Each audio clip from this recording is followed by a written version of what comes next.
If someone gave you a box containing everything you've ever lost, what would be the first thing you'd look for?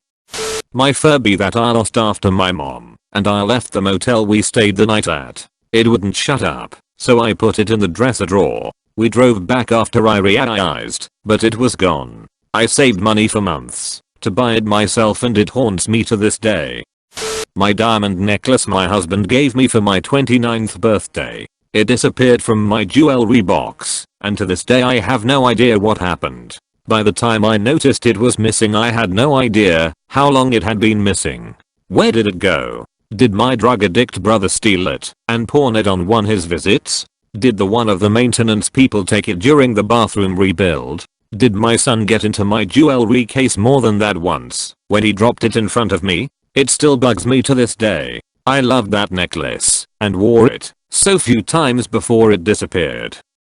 A diamond necklace is really valuable and I'm annoyed on your account, but I have a much less valuable version of this which bugs me to this day. I brought my favorite grey jacket on a business trip and it went missing from my hotel room on my first day there. I'm absolutely sure I brought it because I noticed I had exactly as many shirts/jackets as there were hangers. On my first night I came home and there was an extra hanger and my grey jacket was gone. Where did it go? It was an inexpensive brand, so if someone did steal it, why? How did they even see it to steal when it was hanging inside the closed closet? Bothers me so much. I don't even want it back, but I just need to know what the heck happened to it.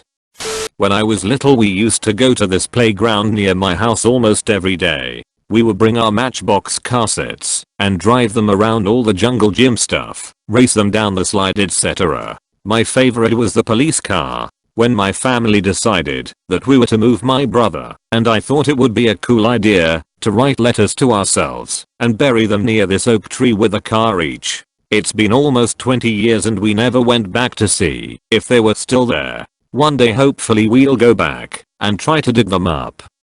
My grandma gave me a gold claddagh ring when I turned 16. I wore it everywhere and I forgot to take it off before going in the ocean and a wave knocked me down and took my ring with it. Losing it is honestly one of my biggest regrets. I also lost my claddagh ring that my grandmother gave me. It was silver and the cut was nothing like the rings today. It was a unique but beautiful ring. My grandfather gave it to my grandmother before they were married, so it was from about 1960 when they were both still living in Ireland. I lost it in my old house. I searched everywhere for it and could never find it. She also gave it to me when I was about 9 and was notorious for losing everything. I lost it that same year. I'm almost 30 now and she still asks me about it and if I'm looking after it. I'm fairly certain she knows I lost it. Every time she asks she waits for me to say it's gone missing, but I can't say it. I'm too far down this rabbit hole. The last voicemail my grandma left me before she died. It was on my old phone with a different carrier and I didn't think to record it when getting a new phone with a different carrier. My mom passed away a month after my birthday. Her voice message with congratulations, she couldn't type, was sent over WhatsApp to my now old phone. A couple of months ago I remembered the voicemail, dug up the phone in a box after my dad moved to a smaller place, just to find out its battery is dead and the charging socket rusted over. So I ordered some parts over eBay and made it my goal for the end of the year to fix it and recover the message. This past weekend, with a week left till my birthday, I finally got to hear my mom's voice again. I feel you in all the ways possible. I hope you too find a way to recover it. My polka dotted baby blanket my mom packed away when we moved into the country back in '96. My parents unloaded a bunch of cardboard boxes at the property before the trailer was moved and a large backhoe was still there clearing brush and trees. They ended up scooping up a ton of boxes while clearing and ultimately buried my childhood belongings under a massive brush pile that was then burned. We found small remnants of my things years later when clearing some of that old pile back to put in a garden. Dug up a few chart books and baby clothes. Never did find my blankie though.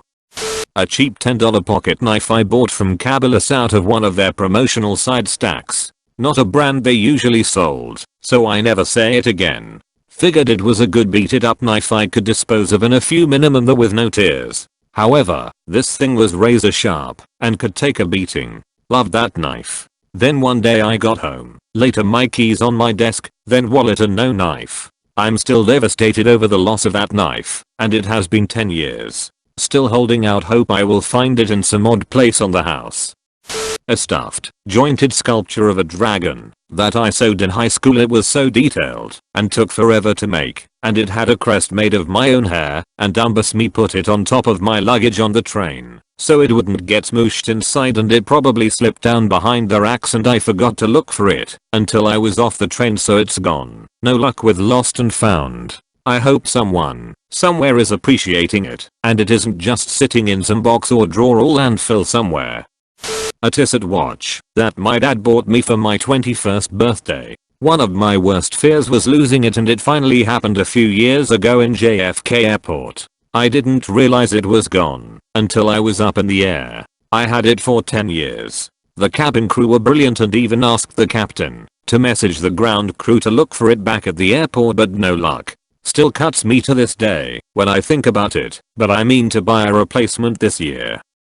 Other things I'd look for. My teddy bear I've had since I was 2. My dad ripped it up when I was 9 and my mom put it in her sewing room when I was 12 to fix it, but it got lost among all her stuff. The sapphire ring my boyfriend gave me that I lost in a restaurant bathroom. I took it off to wash my hands, forgot about it, and when I came back it was gone. This Barbie shopping cart I got for Christmas one year and was sold shortly after my younger sister was born because I was getting too old for it. Every stick of chapstick I've ever lost. Probably my sister's original Pandora bracelet. It wasn't mine, but I helped her look for it for hours. We were on a vacation and stopped at a hotel for the night between driving to Georgia from Ohio. She took it off to get in the pool and thought she left it in her towel, but when we got out it was gone. She was really upset about it. I want to replace one of the charms I got her that she lost when her birthday comes round, but I don't think I'll have the money. If that doesn't count, probably the Lion King keychain I got from my mill for Christmas 2018. It fell off the chain at some point, but the chain is still on my keyring. My cat. When I moved into my new apartment, I brought up my one cat the first day. I was going to go back to my mom's house to grab my other cat the second day. She had a habit of not using the litter box unless it was established by the other cat, so I thought waiting a day would be okay. Well, that night my little brother let her outside because she wouldn't stop crying. I had moved all my things out of the house but her, and I had even taken the other cat, so I'm sure she felt abandoned. Couple that with never having been outside, she ran away. I spent months checking for lost and found pet ads, Craigslist, the local shelters. I'm pretty sure she probably got eaten by a coyote as my mom lives on a farm in the country. Deep down inside I hope she just found a nice warm new home. It has been 7 years, and I will never know at this point. I still feel terrible about it. A gold coin and $2 bill my great papa gave all his great grandchildren not long before he passed. My parents left in the attic of the house we lived in when I was 2 to 3 when we were moving, so we let my dad's estranged father. My dad didn't meet him the first time until I was already born, and his family move in. And by the time my mom and dad went to get me and my infant brothers we received, my dad's father and his bitch of a wife burned all our shit from the attic. Can't imagine the shit my parents lost and my mom's parents lost as they lived there before us. Not to mention childhood toys and even old memorabilia from when my grandmother was a child. It's been 15 years now and we've refused to see him and his family aside for one other time probably 10 years ago now. My grandfather's violin. Of all the things I have lost, this has great significance to me. I lost it because I was stupid and I'll never get it back. Part of me wants to cast off the shackles of possessions. Nothing is really important, but memories are. So I get attached to the material. But the material is what makes memories better for me. Small details, smells, the feel of the object. My hearing aid. Oh how I miss having two. I wasn't able to afford them, so I went to DAS here in Texas. They sent me to a audiologist, and I was declared very hard of hearing. Well, at least I finally got some answers. So they gave me 2 hearing aids and I treasured them. I was given a warranty for 2 years and only had to use it once when one got clogged a bit. My house was hit by a tornado, and we had to move, so I gently packed it away, since it was raining, and I couldn't wear it and it vanished. Like totally gone. Went through every box, every item searching. I have one, but the other is like a lost sock in the dryer. Point I miss having it, and too broke to do get another. I had a little one-of-a-kind humanoid figure made out of brass, posed with their arms over their head, hands linked, and the legs dangling, so that you could loop a cord or chain through the arms, and it would dangle as a pendant. I had it with me while staying out of state, as it was a favorite piece of jewelry, and some stuff happened, and it was lost in the mix. I was so disjointed that I didn't notice until I'd return home.